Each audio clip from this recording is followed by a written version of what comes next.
आलोक academy के online platform channel पर आपका स्वागत है दोस्तों। मैंने प्ले स्टोर पर आलोक एकेडमी का एक ऐप लॉन्च कर दिया है जिसमें आपको धीरे धीरे कोर्स उपलब्ध हो जाएंगे। अभी फिलहाल मॉडर्न इंडिया के कोर्स को मैं अपलोड कर रहा हूँ। इसमें डिस्कशन ओरिएंटेड या यूं कहें एनालिसिस बेस्ड या यूं कहें मेंस ओरिएंटेड क्लास मैंने रखी हुई है, क्योंकि प्री ओरिएंटेड बहुत से मैटर ऑलरेडी मार्केट में उपलब्ध हैं, वो भी आपको बाद में उपलब्ध कराया जाएगा। लेकिन अगर आप वहाँ जा करके प्ले स्टोर में आलोक एकेडमी सर्च करेंगे तो ऐप आपको वहाँ अवश्य मिल जाएगा। उसमें कुछ फ्री मटेरियल्स भी पड़े हैं, वो आपको हेल्प करेंगे। और अगर आप उसे परचेज करना चाहते हैं तो एक मिनिमम फी दे करके आप वहाँ से उसे परचेज कर सकते हैं। दोस्तों, आज का जो टॉपिक लिया है मैंने, न्यूज़पेपर बेस्ड ही एनालिसिस मैं करता हूँ आपके लिए यूट्यूब में।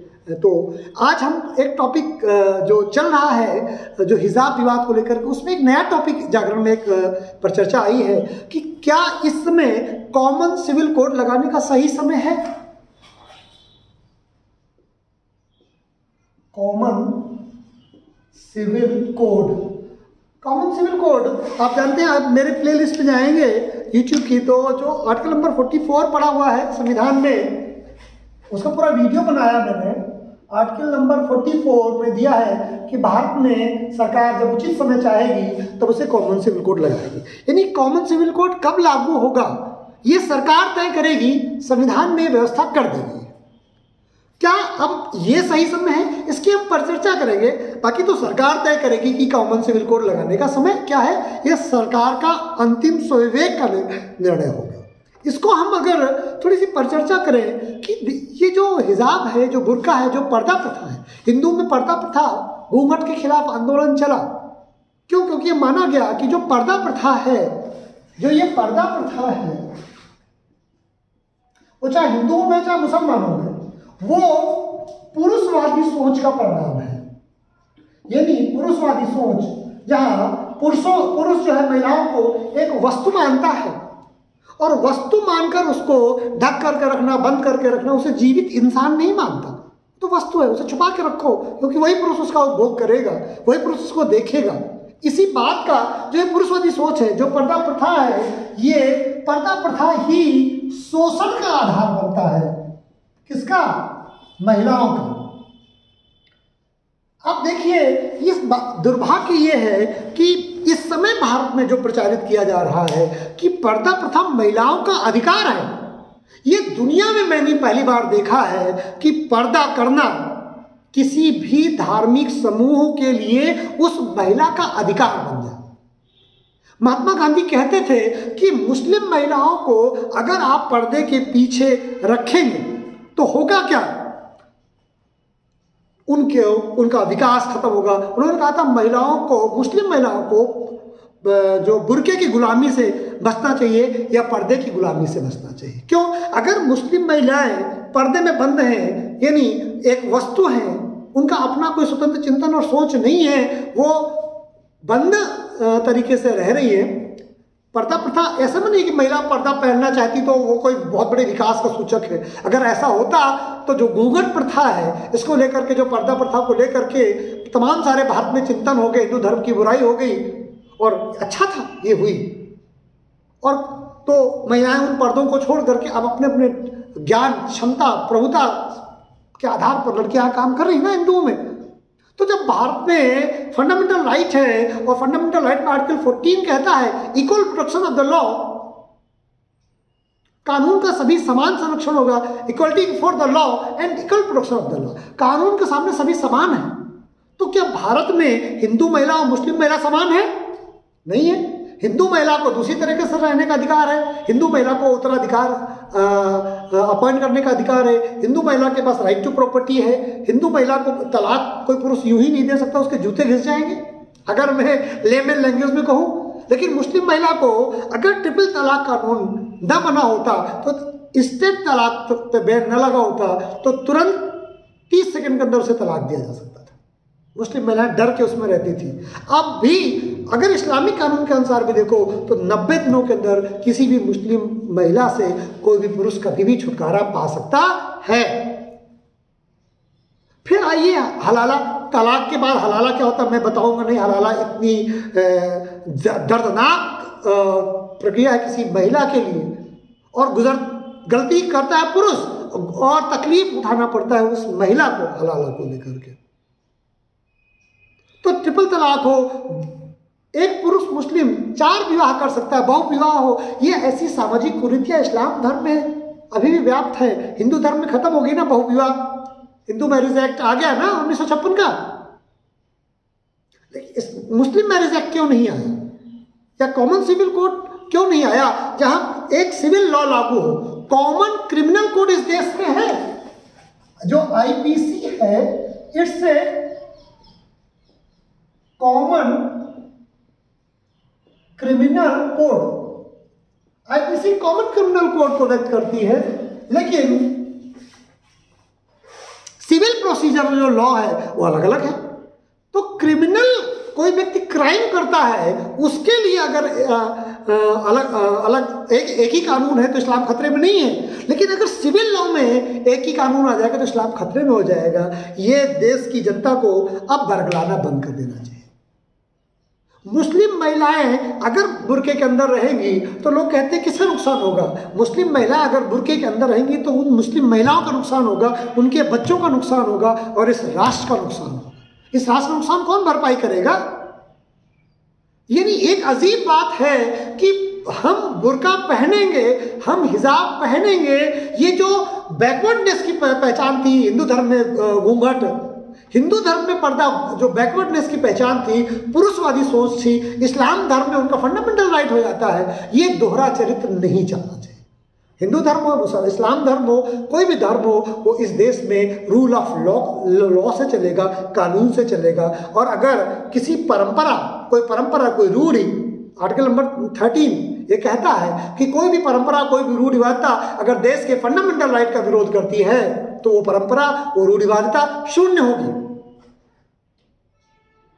तो फंडामेंटल राइट आर्टिकल नंबर 25 का उल्लंघन होता है कि जो एजुकेशनल इंस्टीट्यूशंस हैं उसमें समानता का अधिकार है, जो इसमें लॉ एंड ऑर्डर है, उसमें जो भाईचारा है, देश की यूनिटी है, अगर वो टूटने लगती है तो आर्टिकल नंबर 25 भी एक्टिव होगा और आर्टिकल नंबर 13 भी एक्टिव होगा। तो इसीलिए अब एक समय आ गया कि जब आईपीसी पूरे देश में हिंदू, मुस्लिम, सिख, ईसाई, जैन, बौद्ध सबके लिए लागू है। क्रिमिनल क्राइम कोई व्यक्ति मर्डर करता है तो चाहे वो रामनाथ करे, चाहे वो डैनियल करे, चाहे वो विनय करे, चाहे हलीमा करे, चाहे जो भी करे, वो एक ही दंड पाएगा। लेकिन जब सिविल आता है तो सिविल में चीज़ें बदल जाती हैं। इसलिए अब सिविल लॉ लागू होना चाहिए। अब यही राइट टाइम है, ये कह पाना बड़ा मुश्किल है, क्योंकि ये सरकार का विशेषाधिकार है कि राइट टाइम क्या है। बट 74 साल हो गए और उस समय की सरकार ने, यानी जवाहरलाल नेहरू ने, इस मतलब कड़वा कड़वा थू, मीठा मीठा गप, जवाहरलाल नेहरू जी ने जो कड़वा कड़वा थू किया था, अब की आने वाली पीढ़ियों को और आने वाली सरकारों को वो खाना पड़ेगा। तो civil law, common civil law हो, शादी का अधिकार हिंदू महिला और मुस्लिम महिला के पास बराबर हो, शादी का अधिकार मुस्लिम पुरुष और हिंदू पुरुष को बराबर हो। हिंदू पुरुष बेचारा एक ही शादी कर सकता है, मुस्लिम पुरुष चाहे तो 4 शादी कर सकते हैं। हमारे तो धर्म में जाने कितनी शादियों का प्रावधान था, भगवान कृष्ण के 8 लीगल पत्नियां थी, हमें एक ही, ये कौन सी बात हुई? हिंदू होने का, हिंदू पुरुष होने की वजह से भारत में दंड दिया जाएगा और मुस्लिम महिला होने की वजह से भी उसे दंड दिया जाएगा। तो आर्टिकल 14 कहाँ से लागू इस देश में? Equality before the law, equal protection of the law. संविधान पूरी तरह से इक्वलिटी बिफोर द लॉ को तब जाकर जस्टिफाई करेगा जब इस देश में कॉमन सिविल लॉ लागू हो जाएगा। तो आज का जो मैंने न्यूज़पेपर का एनालिसिस था कि क्या यही समय है, सही समय, ये मैं कह पाना बड़ा मुश्किल है। मैं जो अमाना बेगम अंसारी है, इनके विचार से सहमत नहीं हूँ। इन्हीं के लेख पर बेस करके मैंने ये परिचर्चा बनाई है। हाँ, लेकिन सही समय कौन होगा यह सरकार डिसाइड करेगी। दूसरा मुद्दा आज आया है चीनी ऐप पर। 54 चीनी ऐप पर प्रतिबंध लगा दिया भारत सरकार ने। आप देख रहे हैं कि चीन अभी भी इकोनॉमिक लॉस करने के बाद में भी वो अलग अलग तरह से भारत की जासूसी करता है, भारत को नुकसान पहुंचाने की कोशिश करता है और हमें चीन को सही समय पर और सही तरीके से उत्तर देना चाहिए। भारत सरकार इस पर लगातार काम अपना कर रही है। इसके बाद अगर हम देखें कि एक मुद्दा और बार बार आता है कि 370 के हटने का प्रभाव बताइए। दो प्रभाव आज मैंने ऑफलाइन क्लास में भी डिस्कस किए थे, आपको भी बताता हूं। पहला प्रभाव है लाल चौक में भारत का झंडा कश्मीरियों ने फहराया। उसी लाल चौक पर जिसमें श्यामा प्रसाद मुखर्जी जी, जो भाजपा के चिंतन पुरुष थे, जिन्होंने भाजपा को एक तरह से जन्म दिया, उनकी हत्या हो गई थी, या उनकी उनकी एक कहें मौत हो गई थी ऐसी, जिसपे बड़ी सारे प्रश्न उठते हैं। वो झंडा नहीं फहरा पाए थे, वहाँ के मुख्यमंत्री ने उन्हें जेल भेज दिया था और वहाँ उनकी दुखद मौत हो गई थी। उस मौत का परिणाम क्या मिला? उस मौत का परिणाम उनके रक्त से भाजपा उत्पन्न है। रक्त से ही राजनीतिक दल उत्पन्न होते हैं। तो वहां पर इस जो है 26 जनवरी को वहां पर झंडा स्वतः फहराया गया। कुछ लोग कहते हैं झंडा हटा लिया गया क्योंकि उसकी छत कमजोर थी और टूट सकता था, झंडे का अपमान हो सकता था, इसलिए छत को मेंटेन करा के लाल चौक में, ऐतिहासिक लाल चौक पे पुनः झंडा फहराया जाएगा। और दूसरा आज का मुद्दा है जिसपे ये पुलवामा में जहां आतंकी हमला हुआ था, हमारे 40 जवान शहीद हुए थे 14 फरवरी को, उसको लेकर के बच्चों ने रैली निकाली भारतीय तिरंगे हाथ में लेकर के। कौन कहता है कि 370 को निष्क्रिय कर देने से जम्मू कश्मीर में राष्ट्रवाद नहीं बढ़ रहा है क्या? यानी एक देश में दो विधान, दो संविधान इस देश के नेशनलिज्म के लिए बहुत घातक थे, इस देश के राष्ट्रवाद के लिए बहुत घातक थे। और 370 की निष्क्रियता ने, क्योंकि पूरी तरह से 370 खत्म करने के लिए जम्मू कश्मीर की विधानसभा और विधान परिषद से 2/3 मेजोरिटी के से पास होने की जरूरत है। इसलिए 370 को जब तक वहां से पूरी 2/3 मेजोरिटी के साथ पारित नहीं किया जा सकता है, तब तक 370 पूरी तरह से खत्म नहीं हो सकता है। हाँ, उसको निष्क्रिय किया जा सकता है। ये इस तरह से एक खबर और है कि तीसरी लहर में 37 दिनों बाद 5 लाख से नीचे केस आए, और विशेषज्ञों का मानना है कि कोरोना मार्च से खत्म हो जाएगा और शायद अब भारत को फिर दोबारा लॉकडाउन में नहीं जाना पड़ेगा। इसका मतलब है ऑनलाइन क्लास के साथ साथ अब ऑफलाइन भी क्लासें बेहतर चलेंगी। थक गए हैं लोग ऑनलाइन पढ़ते पढ़ते, मेरे पास ऐसे भी फोन आते हैं। एक और घटना है जिसमें तुर्की एयरलाइंस के जो पूर्व चेयरमैन हैं, उनका नाम है इल्कर एसी, उनको जो टाटा की एयर इंडिया है, एयरलाइंस है, उसका CEO नियुक्त किया गया है। ये भी एक खबर के रूप में है। और बाकी तो खबरें ऐसी हैं कि वो पॉलिटिकल खबरें हैं जिनका आपका कंपटीशन इरा से कोई बहुत ज़्यादा लेना देना नहीं है, इसलिए उस पर परिचर्चा करके आपका और अपना दोनों का समय बर्बाद करने का कोई मतलब नहीं है।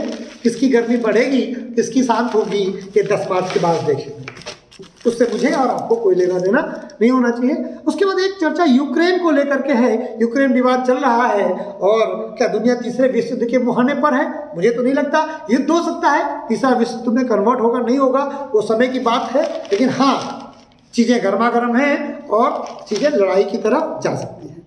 और चौथा है, भारत ने जो है EOS 04 लॉन्च कर दिया है 5:59 में। कल भी हमने इस पर कुछ परिचर्चा की थी और हमने इसे PSLV C52 से लॉन्च किया है। इसके साथ 2 सैटेलाइट और लॉन्च किए हैं। हम इसमें भारत के मौसम के बारे में और निगरानी सैटेलाइट के रूप में हम निगरानी कर सकते हैं भारत की, वो भी हमने किया है और 10 साल तक इसकी एज है। ये एक है। अब एक धर्मांतरण मामले में मौत को लेकर CBI जांच का मैटर, ये भी परिचर्चा में है। दूसरा, थोक महंगाई को लेकर के कि थोड़ी मरा हुई है, लेकिन खाद्य महंगाई बढ़ी हुई है। ये भी कोई ऐसी बहुत बड़ा बिंदु नहीं है जिसमें हम परिचर्चा करें। जमीयत ए उलमा हिंद ने कहा कि हिजाब पहनना धार्मिक मामला नहीं। Very good. मैं यही कहता हूं कि इस्लाम के अंदर से आवाज़ उठनी चाहिए। अगर इस्लाम के अंदर से आवाज़ उठ जाएगी तो ये तय है कि भारत विश्व का नेतृत्व करेगा। एक चीज़ और है कि जो डिजिटल कहते हैं, डिजिटलाइजेशन बहुत फायदेमंद है, लेकिन जो बेलगाम हो रहा है डिजिटलाइजेशन, इससे जो अभिव्यक्ति की आज़ादी के नाम पर जो चीज़ें गड़बड़ हो रही हैं, लोग कुछ भी व्यक्त कर देते हैं, इसको नियंत्रित करने का समय है। जिस तरह इलेक्ट्रॉनिक मीडिया नियंत्रित है, प्रिंट मीडिया नियंत्रित है, उसी तरीके से डिजिटल मीडिया और डिजिटल जो भी प्लेटफॉर्म्स हैं उन पर नियंत्रण आवश्यक है। ये भी एक परिचर्चा, इसको हम बात करेंगे। और बाकी तो ऐसा कोई न्यूज़पेपर, 2 न्यूज़पेपर हम जानते हैं आपको कि हम 2 या 3 न्यूज़पेपर आपको एनालिसिस करते हैं। तो इनमें और कोई ऐसी खबर नहीं है जो आपकी कॉम्पिटिटिव एग्जाम के लिए बहुत इंपॉर्टेंट हो। तो बच्चों आज थोड़ा सा वीडियो बड़ा हो गया, लेकिन अब क्योंकि परिचर्चा थी न्यूज़पेपर में, 2 न्यूज़पेपर मैंने 15 मिनट में आपको आपके एग्जाम के हिसाब से कवर कर दिया है। उम्मीद है कि मेरा ये प्रयास आपको पसंद आएगा। अगर ये प्रयास आपको पसंद आए तो चैनल को लाइक करें, सब्सक्राइब करें, कमेंट करें, अपनी डिमांड बताएं और अपने दोस्तों तक शेयर करें, जिससे आपको जो न्यूज़पेपर में आपको काम करना पड़ता है घंटों, वो काम आपको मिनटों में हो जाएगा। बिल्कुल पका पकाया चीज़ें आपको मिल जाएंगी और आपका वो समय जो वेस्ट होता है मैं कहूँ वो बच जाएगा। आपके लिए कुछ सार्थक बहस में लेकर के आता हूँ। दोस्तों आज का मैं लेक्चर या आज का जो परिचर्चा मैं यही समाप्त करता हूँ। नमस्कार, जय हिंद, जय भारत।